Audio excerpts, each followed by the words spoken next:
अगर मेरा वीडियो अच्छा लग रहा हो तो लाइक कीजिएगा, सब्सक्राइब और कमेंट कीजिएगा।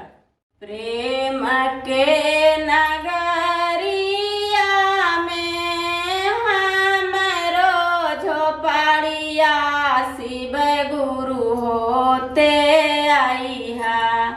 हमहु जो हाबो तो हर बाट शिव गुरु होते आइहा। हमहु जो हाबो तो हर बाट शिव गुरु होते आइहा। अपने भी आइहा शिव गुरु ब्रह्मा जी के ले आइहा। अपने भी आइहा शिव गुरु ब्रह्मा जी के ले आइहा। जलवा चढ़ाइबो लोटे लोटे नहाइबो भोरे। जलवा चढ़ाइबो लोटे लोटे नहाइबो भोरे। प्रेम के नगरिया में हमरो झोपड़िया शिव गुरु होते आइहा।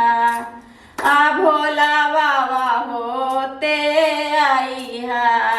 हमहु जो हाबो तो हर बाट भोला बाबा होते आइहा। अपने भी आइहा शिव गुरु राम जी के ले आइहा। अपने भी आइहा शिव गुरु राम जी के ले आइहा।